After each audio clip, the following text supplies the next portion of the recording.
A ideia da WTL é mostrar as belezas do litoral paranaense.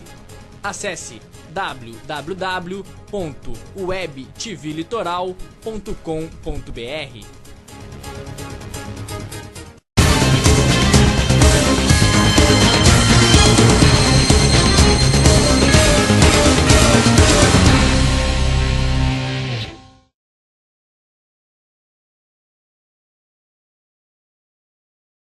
Olá, amigos internautas que assistem à Web TV Litoral. Hoje estamos estreando mais um programa na nossa grade de programação da Web TV Litoral. Vamos falar de História e Cultura com o professor Vistuba. Professor, é um prazer tê-lo na Web TV Litoral, mais precisamente com um programa voltado a uma área importantíssima da nossa sociedade, que é a História e a Cultura. Bem, Ângelo, em primeiro lugar eu gostaria de agradecer ao seu convite. Eu acho que todas essas iniciativas são importantes porque a gente consegue divulgar a nossa história, a história tão rica que é a história de Paranaguá, de formas diferenciadas, de formas diferentes, onde o pessoal vai começar a entender um pouco mais essa nossa memória de Paranaguá. Então eu fico muito feliz, espero que vocês gostem e que a gente consiga aí montar uma série de programas para falar um pouquinho de Paranaguá. Gostaria que o senhor falasse a respeito da sua pessoa, da sua formação. Aqueles que o conhecem, ok, mas muita gente, quem sabe, que esteja acessando, deve estar se perguntando quem é aquele... Quem é esse indivíduo que aparece aqui? Fique à vontade em se apresentar. Você vai dando os cortes, porque o professor tem uma desgraça, ele começa a falar... No começo fica com um certo receio, porque as pessoas não imaginam, mas eu sou uma pessoa altamente tímida, eu tenho problemas de comunicação, não sei falar, e quando eu pego a falar, aí eu não paro nunca mais. Bem, então vamos começar lá, né? O professor Vistuba, por incrível que pareça, não é um parnanguara de nascimento. Essa é uma coisa interessante, as pessoas ficam, mas como ele não é parnanguara e sabe tanta história de Paranaguá? Bem, eu tenho 51 anos de idade. Desses 51 anos eu vivi em Paranaguá e vivo em Paranaguá há 50 anos.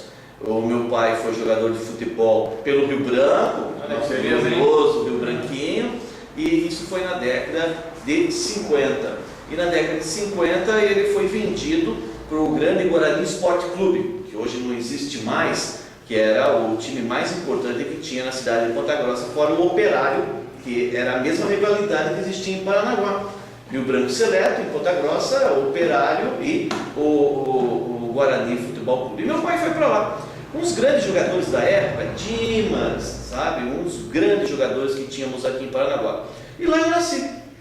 Meu pai havia casado aqui em Paranaguá com uma parnanguara e ele foi morar para lá e eu nasci em Ponta Grossa. E um ano após, graças a Deus, os pontagrossenses não gostam quando eu digo graças a Deus, o Guarani acabou falindo.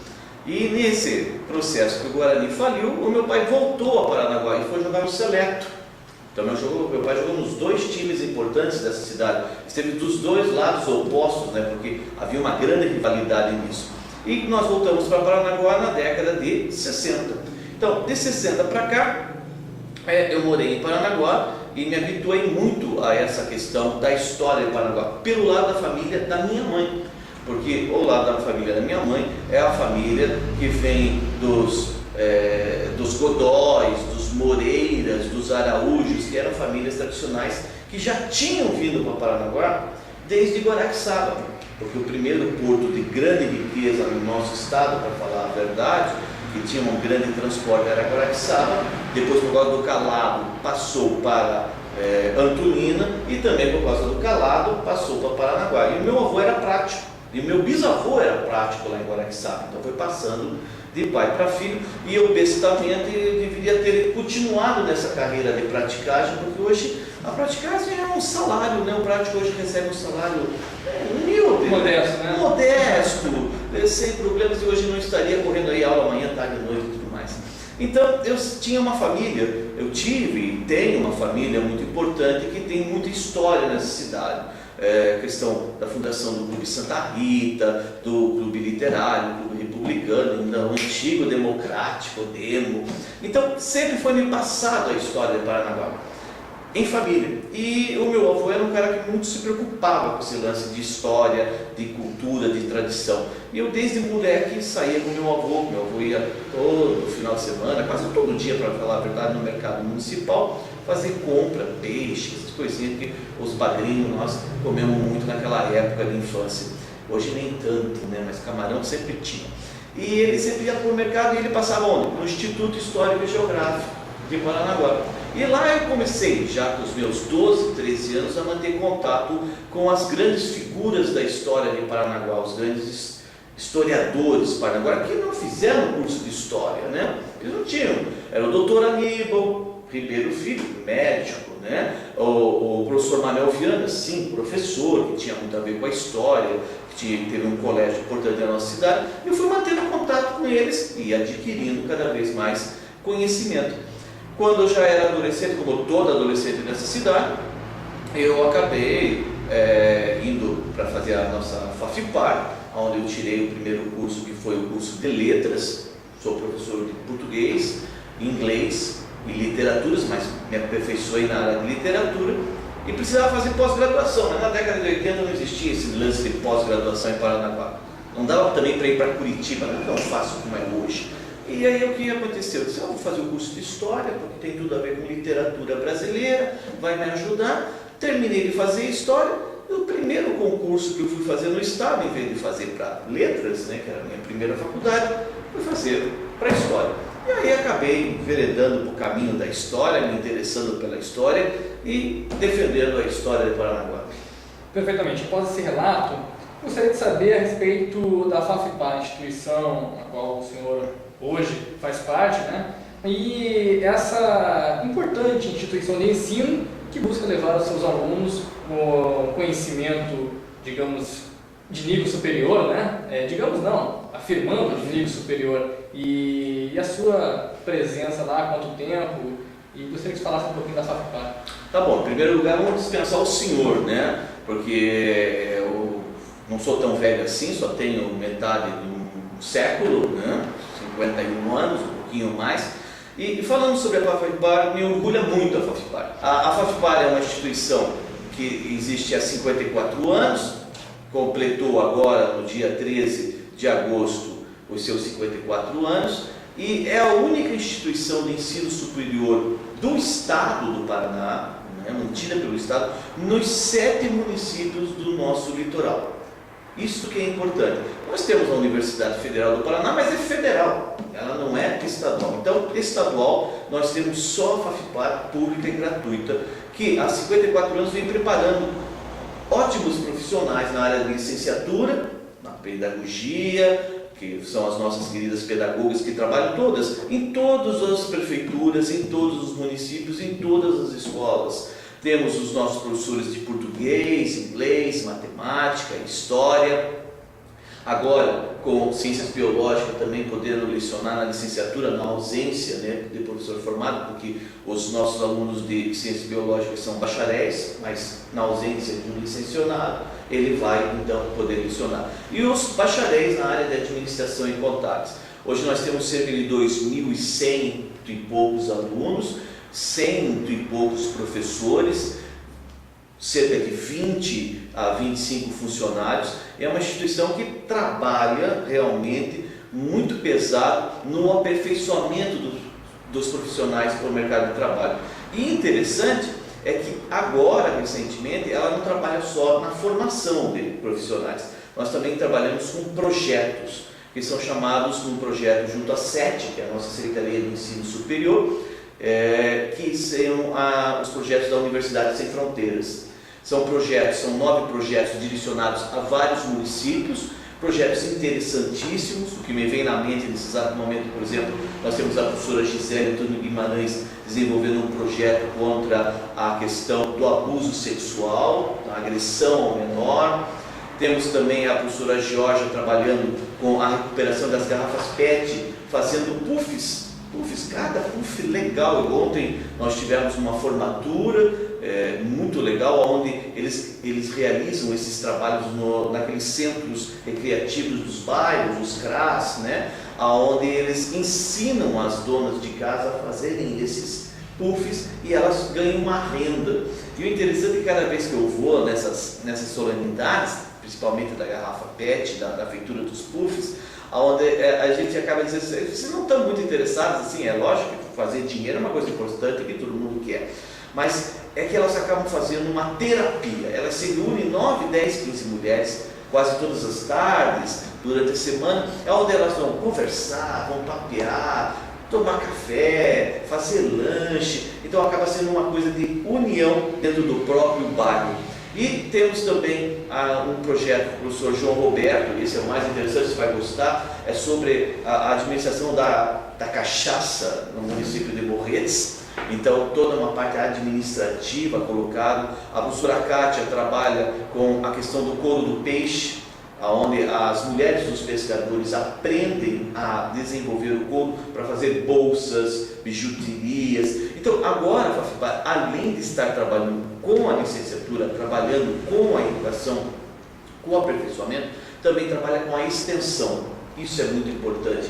E outros projetos que a gente realiza com a comunidade. Fiz questão de chamar esse tópico, a questão da Fafipar e a sua participação na sociedade local, porque penso que a cultura e a história estão diretamente ligadas à educação. E uma formação superior se faz muito necessária para uma sociedade, uma vez que ali está, digamos que a intelectualidade, em teoria, de uma sociedade. E a importância de uma instituição forte de ensino para que a sociedade não se perca em termos de educação. É muito complicado trabalhar com isso, porque a gente teve um período muito clássico nas instituições de ensino superior como verdadeiras academias, né? É a academia, como se fosse algo assim intocável. Primeiro a gente tem que destruir essa ideia da academia como algo intocável. Eu acho que a única academia como algo intocável é a Academia Brasileira de Letras. Também temos a Academia Brasileira de História, temos a Academia Brasileira de Música, temos um monte de academia, como se fossem imortais. Eu tenho uma grande consideração pelos meus antigos professores, que não eram nem mestres nem doutores, eram especialistas ou só graduados, e também tenho um grande respeito pelos que são mestres e doutores. Mas quem reconhece a figura daquele professor como mestre e doutor é o aluno. É o aluno que faz isso. Por exemplo, eu considero o professor Manuel Vianney, que nunca tirou um doutorado, nunca tirou um mestrado, como um verdadeiro mestre, porque ele era visto como mestre pela comunidade.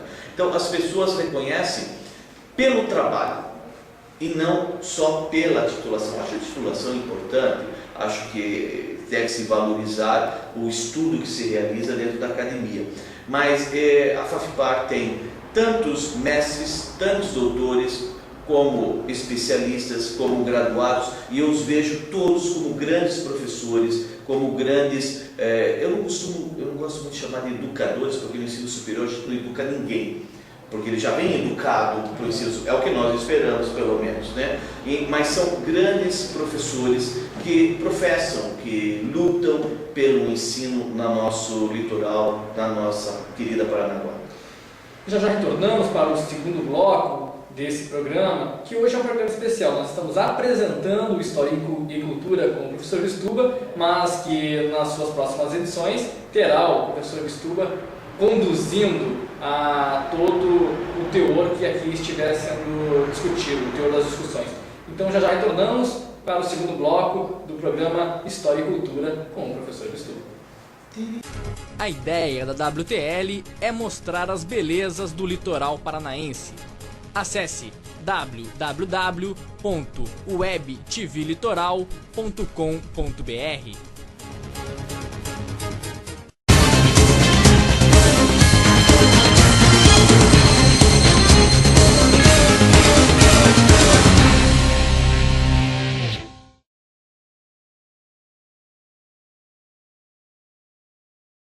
No segundo bloco do programa História e Cultura com o professor Bistuba, ele contou aqui nos bastidores um pouquinho da sua história. Também, essa a gente deixa pra lá. Essa é pornográfica, essa não pode aparecer. Quem sabe no futuro próximo? Mas te confesso que esse breve assunto que ele trouxe agora há pouco te deixou preocupado? Bastante. Tá bom. Professor Bistuba, com relação à história de Paranaguá, o que você vai buscar passar nos programas para que a para que o nosso público internauta tenha conhecimento a respeito da nossa cidade, do nosso estado e também do nosso país? Eu acho o seguinte, Thiago, há um problema muito sério com relação ao conhecimento da nossa história. Como você sabe, eu tenho uma coluna num jornal local, a Folha do Litoral, se me permitem colocar essas imprensas que a gente coloca. Também no programa com a Voz do Litoral. Pelo jeito é tudo litoral aqui, né? É uma coisa engraçada, não sei se você já reparou. Tudo é litoral e tudo que é prédio, que tem órgão público é palácio, né? Palácio Carijó, Palácio São José, Palácio Taguaré, Palácio Visconde do Naco. Isso ainda é ranço do tempo da monarquia. Mas valoriza o nosso litoral também com esses nomes. E eu tento divulgar a nossa história, a história em Paranaguá, a história de Paranaguá, que é muito importante para o estado do Paraná e está ligado também à história do Brasil. E a gente anda pelas ruas e as pessoas me encontram, agora no desfile do 7 de setembro, eu gosto quando te vejo, é muito bom porque você fala com uma linguagem mais simples. Isso é uma grande verdade. Se nós formos pegar os antigos historiadores de Paranaguá, a linguagem é aquela linguagem rebuscada, aquela linguagem difícil, cheia de termos complicados. A molecada não entende e ninguém entende. Bem, eu me pergunto às vezes, como é que as pessoas não conhecem essas coisas simples? Primeiro, eu tenho que cair na real, né? Porque eu estudo ainda sobre Paranaguá, como livros e fico correndo atrás de assuntos sobre Paranaguá. Nem todos têm esse acesso aos livros que eu tenho, porque livro é uma coisa de elite, desculpe. Pelo preço que se cobra dos livros no Brasil, é uma coisa ridícula o que se tenta fazer de um país de leitores com um livro custando 50, 100, 150 reais. Os meus livros de ensino superior são nesse nível. Eu tenho que guardar dinheiro para comprar e às vezes até financio no cartão de crédito em várias vezes para poder comprar esses livros de história, nossa história não de Paranaguá, mas a história do Brasil. Então o que acontece? Nós temos um problema, a questão da linguagem, de se contar a história de Paranaguá. Outro problema, essa história de Paranaguá ficou restrita a uma pequena elite. E a elite que sabe ler e escrever e que tem acesso para comprar esse livro. E essa elite, então, ela divulgou a história só entre ela, não entre a comunidade, entre a população. Outro grave problema foi o crescimento excessivo populacional de Paranaguá. Você não é dessa época, mas eu sou na década de 70 em Paranaguá, década de 70 menos 30 anos só, gente. Em história, 30 anos é um negócio curto. Em 30 anos, Paranaguá tinha, em 1970, acho que no máximo entre 30 a 50 mil habitantes. Passado 30 anos, nós chegamos a casa de 140 mil. É mais ou menos isso que Paranaguá deve ter de habitantes. De onde vieram essas pessoas?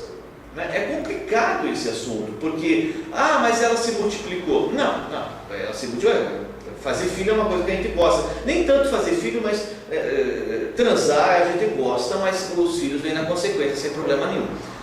Não é só isso. Nós tivemos um processo muito grande de pessoas de fora vindo para Paranaguá. Isso é claro, porque é uma cidade portuária. Ela tem um porto, ela tem uma condição sui generis, ela tem uma condição diferente para as pessoas virem para cá. Vem, porque arruma terreno, arruma emprego. Por que esses mendigos vêm para Paranaguá? Né? E a gente tanto reclama. Eu estava vindo agora aqui, na frente do campo do Rio Branco, estava uma mulher jogada lá, uma mendiga. Eu disse, o que faz aqui? Né? A cidade é propícia e vem gente boa, vem muita gente boa para o Paranaguá para trabalhar no porto, para trabalhar nas empresas, acabam gostando da cidade e acabam ficando por aqui. Lembrar que quando tinha aquele terminal lá na ponta, em Pontal do Sul, que fazia as estruturas para as plataformas, vinha 20 mil pessoas trabalhar, de repente terminava, fechava. 2 mil iam embora, o restante ficava em Paranaguá. O povo gosta, bebe desta água e gosta de ficar. Então vem muita gente de fora. E gente que não tem a ver com a história da cidade de Paranaguá. Então, começou nesse lapso de 30 anos um esquecimento. Por essas razões. Livros caros, poucos livros publicando, uma elite dominando a leitura dessa história, controlando essa história, e muita gente de fora vindo para Paranaguá. Então, a importância que a gente tem nesse programa é fazer o quê? Trazer pessoas para cá que ou nasceram aqui, são parnanguaras de nascimento, ou vieram e gostaram de Paranaguá e são os parnanguaras de coração. Vamos fazer um breve ponto nesse assunto. O correto para quem nasce em Paranaguá, naturalidade paranaguense. Quem nasce em Paranaguá tem que ser paranaguense. O Parnanguara, isso eu aprendi com o doutor Aníbal, isso eu aprendi com o professor Manuel Viana. O Parnanguara é aquele que gosta da cidade, aquele que defende a cidade. Não precisa ter nascido aqui. Então eu sou Parnanguara. Boa parte das pessoas são Parnanguara. Então eu quero trazer para cá um bom Parnanguara para o nosso meio, que é aquele que nasceu ou que veio para cá, mas que gosta da cidade, que defende a cidade. E pessoas que têm história para contar para a gente. Pessoas que são importantes no meio da educação. Por exemplo, a professora Ivone Elias Marques. A professora Ivone Elias Marques é uma figura que tem um conhecimento importante da nossa história, é um arquivo vivo da história de Paranaguá, que vai nos repassar a história da vivência dela, da época de Paranaguá, da época de juventude, da época de moleque, que é o início do século XX. Então, nós temos que trazer para cá pessoas que vieram para Paranaguá, desenvolveram uma história aqui em Paranaguá, ou que nasceram aqui e vão transmitir os conhecimentos para nós. Essa é a importância que a gente tem deste programa que a gente está iniciando hoje, na intenção de divulgar para as pessoas o quê? Para as pessoas conhecerem a nossa história. Por quê? Porque a gente só se sente defensor da terra que a gente vive a partir do momento que a gente conhece a história que a coisa acontece. Eu sempre digo, o moleque vai lá, picha o monumento do Caetano Mois da Rocha, é aquele cara que está de pé lá na frente da estação ferroviária, coitadinho, faz anos que está lá, parado, e a molecada picha. Picha por quê? Porque não sabe quem foi Caetano, não sabe que esse cara foi importante, não sabe que esse cara que foi prefeito em Paranaguá, foi vereador em Paranaguá, foi governador do Paraná, e que era um bom parnanguara, e que construiu a estação ferroviária, que construiu o Instituto de Educação, construiu o mercado municipal, reformou o Porto Dom Pedro II. Quer dizer, nós temos aí a molecada sabendo disso, não vai mais destruir o patrimônio, porque eu tenho uma simples noção, posso estar errado, não sei. Veja, quando a gente ganha um presente do pai, a gente não tem o valor do presente. Passa um tempo depois, está quebrado o presente, a gente quebra o presente, pega o carrinho, quebra a coisa, porque a gente não dá valor. Quando a gente cresce, começa a comprar as coisas com o dinheiro da gente, aí a gente cuida. Aí a história muda de figura. Muda de figura. E quando é a gente que compra o presente e dá para o filho da gente, e o filho estraga, a gente já sente no bolso. Aí já fica chateado porque não valoriza o que eu dei. A história em Paranaguá é mais ou menos essa. A molecada destrói, o adolescente destrói. Por quê? Porque não sabe para que serve. Então, a importância do programa História e Cultura é o quê? É passar para a nossa geração mais nova, para os nossos alunos, para os nossos amigos, para os nossos internautas, essa história em Paranaguá. E amanhã, depois, quando ele passar ali na praça de eventos, olhar lá aquele obelisco, olhar lá aquele chafariz, dizer, não, isso aqui a professora Ivone falou, passar na praça Fernando Amaro, não, aqui o Celso Lick falou, não, a professora Lucilena falou, que são pessoas que eu pretendo trazer, pessoas importantes. O Ciro Matoso, uma figura importante para o cinema paranaguara, que desenvolve o cinema. Eu lembro do Ciro Matoso quando eu estudava no Colégio Estadual José Bonifácio, fazia o meu ensino médio, na época era segundo grau, e ele foi mostrar o King Kong. Você já chegou a assistir o filme King Kong do Ciro?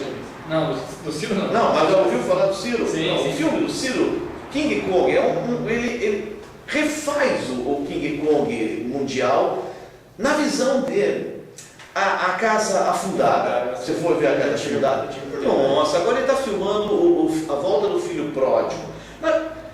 E ninguém, as pessoas dizem assim, mas Ciro. Gente, vocês não sabem a importância que é o Ciro Juscelino Matoso para a Faculdade de Cinema de Curitiba, na FAP. fizeram um filme dele, da vida dele, da vida do Ciro. Foi um trabalho de conclusão de curso, fizeram um filme da vida do Ciro Matoso. As obras do Ciro são vistas como clássicos, porque o Ciro é muito melhor do que a década de 50, 60, uma ideia e uma câmera na mão, porque ele tinha ideia e tinha câmera. O Ciro tinha direito, porque não tinha a tecnologia. E o Ciro faz milagres com a sua tecnologia. Ele inventa, no mesmo nível, o Celcinho Lick. Celcinho Lick lançou agora, este ano, um livro de fotografia sobre a história do Paranaguá, um maravilhoso livro. Mas ele também tem um filme muito interessante, que é o Mané da Paz, o último fabricante de viola. O Celcinho Lick teve uma grande sorte nesse filme. Por quê? Porque ele filma um fandangueiro, um mestre, que faz uma viola de fandango. Isso foi na década de 70. Ele levou mais ou menos 2 anos, 77, 78, filmando o Manel da Paz. No ano seguinte que ele encerrou o Super 8, você saca aquele troço de Super 8, né? Complicadíssimo, tinha que cortar o filme para colar o filme. Hoje a gente fala para o pessoal, gente, o Super 8 tinha que revelar o filme, cortar, grudar, o pessoal diz, mas como? Né? Soa como inimaginável. Nossa, eu te conto uma boa dessa que eu levei uns alunos uma vez no Instituto Histórico. Eu mostrei uma máquina de escrever, aquelas antigas, que bate a letra, sai lá. A menina olhou a máquina assim, mas professor, onde é que fica a impressora? Mas a impressora é aqui mesmo. Mas qual, professor? Você põe o papel aqui, gira e bate, mas não aperta no aqui para sair na impressora ali. Não, é assim mesmo que você. Nossa, isso é da pré-história. Mas essas figuras que a gente vai trazer para vocês conhecer, e é interessante que daí gostaria que vocês participassem perguntando, fazendo as perguntas. Porque essa é a grande, digamos assim, o grande ponto positivo da internet hoje é a interatividade. Interatividade, senão não tem porquê. Exato. E também dando sugestões, né? Que existem figuras importantíssimas em bairros. Nós temos figuras importantíssimas em bairros que conhecem as histórias dos bairros. Seria interessante elas virem, sentarem aqui, contarem a história e repassarem esse conhecimento para a nossa cidade. E aí a cidade passa a ter conhecimento e a gente passa então a ter uma cidade com mais memória. Isso é importante. Que adianta Paranaguá ser patrimônio histórico nacional se seus habitantes não conhecem a cidade? É como ir a Lapa, onde aconteceu a grande Revolução Federalista, em Paranaguá também aconteceu. Você chega lá, o que foi a Revolução? Pergunta para o povo, eles não sabem. Então, não serve para nada, é um Kinder Ovo, uma caixinha de surpresa, bonito por fora, bem presentinho por dentro. E a gente tem que começar a valorizar. Para quê? Para que a gente não tenha o desgosto de encontrar prédios sendo derrubados da noite para o dia, e o povo não se manifestar, e o povo não peitar as autoridades constituídas que deveriam estar preservando esse patrimônio para nós. Então eu gostaria, e eu sei que não vou mudar o mundo e também aprendemos isso, mas criando esse princípio da nossa história, nós estamos criando o princípio do parnanguarismo. Essa palavra, eu lembro bem, é uma palavra criada de certa forma pelo Dr. Joaquim Tramujas Filho, quando se revelava, se direcionava a figura do pai dele, o Dr. Joaquim Tramujas, que foi prefeito de Paranaguá, um homem muito importante para a nossa cidade. Não é só o nome de um ginásio, é um homem que administrou muito bem Paranaguá, como vários administraram e outros vêm administrando também. Mas criar esse parnanguarismo, eu só defendo, eu só valorizo aquilo que eu conheço. Senhor Mistura, vamos fazer mais um rápido intervalo e já retornaremos aí para falar um pouquinho da cultura parnanguara e onde a cultura e a história, onde elas se misturam, onde elas se entrelaçam, para que o público internauta possa saber que nosso programa terá essa diversificação de assunto, mas sempre tratando aqui das nossas questões locais, dando prioridade, mas também falando sobre assuntos relacionados à cultura e história do estado, do país e, por que não, de todo o mundo. Ou seja, teremos aqui na Web TV Litoral um programa intelectual, podemos dizer assim, professor? Eu não gosto muito desse termo intelectual. Eu só fiz uma pessoa para provocar. Já o intervalo, vamos ao intervalo, já retornaremos.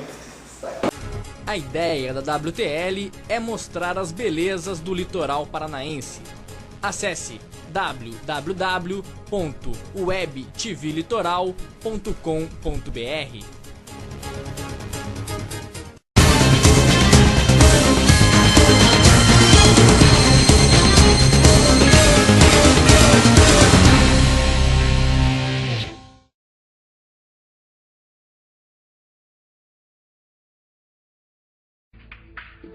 Olá, você sabe o que é empréstimo consignado? É uma linha de crédito concedida pelo governo que visa beneficiar a todos os servidores públicos, aposentados ou pensionistas do INSS, oferecendo um empréstimo com desconto em folha e taxas de juros muito baixas com prazos longos. É isso mesmo.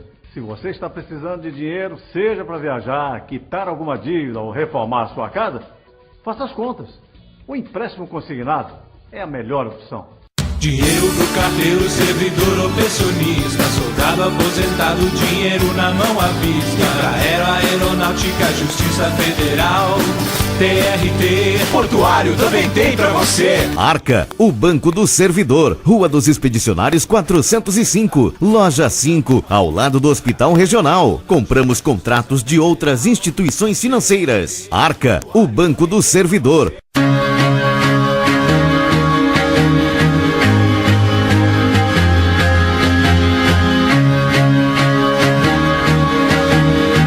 Quer melhorar suas chances de encontrar um bom emprego? Quer passar no vestibular com melhores facilidades? Quer obter um bom resultado no provão do Enem? Então sua procura acabou. Venha fazer inglês agora, na Wisdom. O curso de inglês está ao alcance de todos. Mensalidades a partir de R$ 79,90. Wisdom, inglês ao alcance de todos. Rua Rodrigues Alves, 850. Telefone 3422-4090. Retornamos para o programa História e Cultura com o professor Cristóbal, nosso intelectual do momento. Vem ele pegando outra vez no meu pé. Bem, em primeiro lugar, eu pedi na hora do intervalo que ele voltasse a falar sobre isso. Essa questão do intelectual, né, é a mesma coisa, é uma coisa pedante, se coloca muito num pedestal. O que é intelectual no Brasil? Né? A gente vê agora no momento o presidente Lula. Né? O presidente Lula é intelectual hoje. E vai estar nos livros de história, como foi o Walesa na Polônia, como o primeiro presidente trabalhador. É lógico, o mundo está mudando. Eu garanto a vocês, tá? Nós teremos também presidentes homossexuais. Tivemos ministros na Inglaterra homossexual. Por que no Brasil não pode ter tanto homossexual masculino quanto feminino? Provavelmente no futuro seja isso, a gente veja na nossa política. Mas essa questão de intelectual é muito pedante, porque se dividem em castas, né? O pescador é muito mais intelectual do que nós dois. Porque se nós vamos lá no meio do mar e vamos pescar, nós não pegamos nós damos banho em minhoca, nós damos banho em isca, em peixe, cara. Porque ele tem o conhecimento, nós não. Então, vamos eliminar essa questão do intelectual, porque o Brasil não tem intelectual, vou deixar bem claro. O que diz que é intelectualoide. É um bobão que se acha intelectual, porque escreve uma meia dúzia de livros e se acha intelectual. Não existe isso, tá? Somos todos iguais, temos os mesmos direitos de conhecimento, por isso que eu acredito na escola pública. Todos nós temos os mesmos conhecimentos, vamos aprimorar e vamos nos aprimorar cada vez mais. E vamos esquecer essa questão intelectual, porque as pessoas que eu vou trazer para vocês serão pessoas que em nenhum momento se qualificam como intelectuais. Isso bem claro, tá? Mas é engraçado a gente ver essas figuras aí se chamando, se autodenominando. Intelectual fala difícil, usa uma verborreia enorme e nos engana. Isso é ser intelectual. O intelectual é que engana. Ele é bom para enganar. É um bom intelectual. Vamos trabalhar com esse conceito de que ele enche o vocabulário para nos enganar. Nós podemos dizer que nossos políticos são intelectuais. Nossa, o Dorico Paraguaçu, né? Vamos lembrar dessa grande figura criada na literatura e nas novelas brasileiras do Dias Gomes, né? E é muito interessante. O Dorico subia no seu palanque e gastava um verbo e o povo aplaudia. O único que contestava era o Zé do Burro, né? Que chamava ele de ladrão. E naquela época não tinha por que chamar de ladrão e dar briga com garrafada, tapa na cara, esse tipo de coisa, tá? Mas chamava de ladrão, e quando ele estava sóbrio, ele elogiava o Eurico. Eu não entendo isso, é o povo brasileiro, né? O povo brasileiro passa por esse princípio de que achar que aquele que fala difícil é que vale, aquele que fala bonito é o que vale. E a história do Brasil já passou por isso, com Fernando Collor de Mello. E se a gente pode falar, porque não estamos no problema eleitoral, né? Porque ele não sai por aqui. Mas por que votaram no Collor? Votaram no Collor porque tinha uma grande emissora de TV bancando a campanha. Ele era o caçador de marachás e ele falava bonito. Ele era bonito. E além disso, ele falava inglês. Então, para falar inglês era importante. E ele falava, ele exagerava. Então esse era o intelectual. E o que deu? Tivemos que tirar o cara do poder, pelo amor de Deus, né? Então a gente tem que tomar muito cuidado, principalmente nós, assim, e eu sempre digo assim, a gente de pouca cultura tem que tomar cuidado. E a gente não é burro, não. Não, o Parnaguarim é o bagrinho, é esperto. Ele vê o cara chegando lá, se fazendo, falando difícil, mas ele sempre está com um ponto de interrogação. Ele espera a hora do cara aparecer e depois dá a resposta certa. E quem sabe agora, em outubro, nós teremos que dar a resposta certa para todas as pessoas. Também espero, professor Vistuba. Professor, no bloco passado eu também chamei a questão da cultura e a história, até onde que elas se misturam e de que forma, digamos que essas duas situações fazem uma sociedade, a história e a cultura de um povo. Interessante, né? Povo sem história é povo sem cultura, sem conhecimento e sem alma. Não tem vida. Não sabe para que está vivendo, para que está trabalhando, por que está acordando de manhã, por que está trabalhando o dia inteiro e vai dormir. Não tem sentido, sabe? E esses termos, história, cultura, memória, que parecem termos próximos, servem para dezenas e dezenas de teses, de monografias, discutindo com Le Goff, discutindo com os grandes intelectuais da Escola de Análise da Europa do início do século XX, que são coisas interessantes que as universidades discutem e fazem, não vou negar isso. Mas a nossa cultura parnaguara, ela identifica o nosso Parnaguara. A nossa memória, a nossa história identifica o Parnaguara. Eu vejo a história, e geralmente os nossos professores definiam história como algo real. Pronto, como algo real, tá bom? Como algo real. O que vinha a ser, que não poderia ser discutido. O Brasil foi descoberto em 22 de abril de 1500 por Pedro Álvares Cabral. Ninguém descobriu antes. As caravelas vieram para cá porque faltou vento e por um descuido Pedro Álvares Cabral descobriu o Brasil. Hoje não. Hoje não é mais visto assim. A história hoje, ela é questionável. Nós modificamos a história. Ela não é mais aquela coisa fixa, aquilo que é inquestionável. Não, agora a gente pergunta, será que isso é verdade? Será que isso aconteceu mesmo? E descobrimos que não foi assim. Na verdade, Pedro Álvares Cabral, quando veio para cá, ele já veio com um projeto para tomar posse do Brasil. O que meus pais aprenderam e o que eu aprendi, hoje é errado. Então, a história é muito legal porque ela nos permite ver várias definições diferentes. Primeiro é isso. Segundo lugar, muito interessante. Como é que nós explicamos a nossa vida no Brasil hoje? Como é que nós explicamos a corrupção? Como é que nós explicamos a administração? Como é que nós explicamos as coisas que acontecem hoje no Brasil? Antigamente, os professores diziam que a gente tinha que estudar o passado, você deve ter visto isso também, para não repetir o mesmo erro no futuro. Isso caiu, isso não existe mais, isso é besteira. Dizer isso para uma criança hoje na escola é pedir para dar um tiro na cabeça, porque o passado não serve para construir o futuro.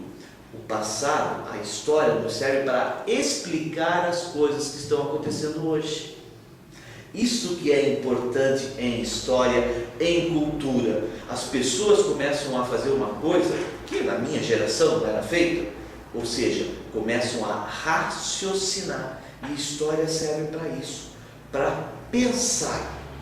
Porque se nós aprendêssemos com os erros do passado, eu sempre digo isso para os meus alunos, os alunos que devem estar assistindo agora, alguns com saudades, porque eu não estou mais na sala de aula, eu tenho que ficar fora por um ano porque eu estou fazendo um PDE, obrigatoriamente tenho que sair da sala. PDE? Programa de Desenvolvimento Educacional. Volto em agosto de 2011 para a sala de aula. Nesse período todo eu leciono no Colégio Estadual. Fazendo parênteses aqui, para alegrias de muitos e tristeza de poucos? Não, quem sabe até alegrias de muitos e tristeza de poucos, mas não importa, eu não sou unânime, não existe unanimidade, unanimidade é burrice, já disse isso. Se todo mundo acha que o professor Bistuba é inteligente, é intelectual, é uma pessoa sábia, desculpe, não sou, tá? E são burros, não é assim que a coisa funciona, tá? A gente tem conhecimento, a gente tem esforço, mas não existe isso. Então, os alunos que estão assistindo agora devem estar lembrados do que eu sempre digo na sala de aula. Se nós aprendêssemos com o passado, nós não teríamos tido 2 guerras mundiais. Só uma. Teríamos aprendido com a primeira. Não teríamos construído o muro de Berlim e também não teríamos construído o muro na Coreia, dividindo a Coreia do Norte com a Coreia do Sul. Se nós aprendêssemos com o passado, e essa é a parte legal, não teríamos casado. Teríamos aprendido com os nossos pais. E se nós tivéssemos aprendido com o passado, eu digo para os meus alunos, não teríamos tido filhos, porque já fomos. Então essa ideia de que o passado nos ensina para mudar o futuro, não existe. É a mesma balela das crianças. Já viu que coisa bonita? Não tem um político que não suba no caminhão e diga assim, temos que educar as crianças, porque as crianças são o futuro do Brasil. Não são, são o presente. As crianças não são o futuro, as crianças são o presente. E história é presente. Para nós entendermos por que o Porto de Paranaguá é o que é, por que o estado do Paraná é o que é só estudarmos o passado. Ele nos dá resposta para as coisas que estão acontecendo hoje. Isso é importante. É só estudar o passado e acompanhar os próximos programas do professor Bistuba aqui na Web TV Litoral. Pessoal, nosso tempo está se esgotando. Esse foi um programa de apresentação de 35 minutos de duração. Os próximos terão aí 1 hora de duração. Teremos então convidados, falaremos bastante a respeito da história e da cultura local, do estado, do país, e fazendo um contexto, uma análise informal, porque é um papo informal aqui na internet, e existe hoje esse veículo de comunicação que nos possibilita a interatividade, o bate-papo, e podemos estar falando não só para o público de Paranaguá, mas como de outros lugares, todo mundo. Temos internautas que assistem a Web TV no Emirados Árabes. É uma paranaguara que está lá, e Paranaguara dentro desse seu conceito. Ela não é nascida em Paranaguá, mas ama a cidade. Nascida em Salvador, visitou a cidade de Paranaguá, se apaixonou pelas coisas daqui e hoje acompanha a Web TV Litoral justamente para poder matar essa saudade. Acompanha também a radiodifusora pela internet, ou seja, a internet possibilitando, né, o alcance. Você sai da tua esfera local e abrange um vasto número de internautas, um público ainda maior. Professor, agradeço a sua presença hoje nesse programa de estreia e desejando vida longa aqui na Web TV Litoral e com os assuntos relacionados à história e à cultura. É o que nós desejamos do fundo do coração, e esse lance do mundo todo. Eu tenho uns parentes em Aracaju que não nasceram em Paranaguá, nasceram lá em Sergipe, em Aracaju, e que sempre quando eles vão nas nossas profiles, né, nossos perfis maravilhosos do Orkut, eu tenho uma série de fotos antigas de Paranaguá, é só também bater lá, professor Bistuba, e que você encontra, elas se deliciam e lembram da cidade de Paranaguá. E várias pessoas da família Guimarães, do Visconde do Nácar, lá em Londrina, em Maringá. Então eu sempre entro em contato com os bisnetos do Visconde, e essas pessoas vocês não imaginam, é que a gente não dá muito valor à cidade de Paranaguá. A riqueza que se possui. A riqueza que essa cidade tem, mas o pessoal ama como a gente ama e defende como a gente defende. E precisamos contar com vocês, colaborando com as perguntas, indicando pauta para a gente, que a gente possa convidar e interagindo com a gente, porque esse é o veículo, e esse veículo é fantástico. Esse veículo é o que eu acho difícil achar uma outra coisa mais que venha superar essa internet. Eu estava conversando a respeito disso há uns dias atrás, porque antes existia o jornal impresso, veio o rádio. Que já foi uma coisa de louco, né? E quando surgiu o rádio, ninguém, acredito, ou poucos, acreditavam em vir a televisão. E da televisão surge aí esse novo veículo, a internet. Qual será o próximo? Qual será a próxima palavra? Eu sempre digo para os meus alunos, acho que a próxima vai ser assim, uma questão mental, né? Uma coisa de louco. Aí a gente vai conectar mentalmente, imprimir mentalmente, acho que imprimir nem vai mais existir, mas é uma coisa engraçada esse assunto todo, mas é uma coisa muito grande, muito fantástica esse lance da internet que a gente tem que aproveitar para o lado bom. Sem dúvida nenhuma. Sem dúvida nenhuma, porque o que se faz de mal pela internet é brincadeira, muita brincadeira nesse assunto. E ela é um veículo que tem que servir para atingir a todos e atingir as pessoas boas e formar bons cidadãos. É que na Web TV Litoral a proposta é justamente essa. Toda segunda-feira você assiste a um programa de esporte, Angel Salgado e Elisinho Júnior. Toda terça-feira é dia de política em pauta, Angel Salgado novamente e Zeca D'Amico. E agora teremos a presença do professor Vistuba, toda quinta-feira a partir das 19h30 aqui na Web TV Litoral. Os programas serão ao vivo com a possibilidade da interatividade através do nosso MSN ou do chat que existe. É só você clicar ali, logo abaixo da telinha, tem participe da nossa programação. Clicou ali, você deixou sua mensagem, nós vamos estar falando aquilo que você postou. Um grande abraço para todos, continuem assistindo a Web TV Litoral, programação diversificada com filmes e documentários, e até segunda-feira, quando retornaremos ao vivo com o programa de esporte. Um abraço a todos.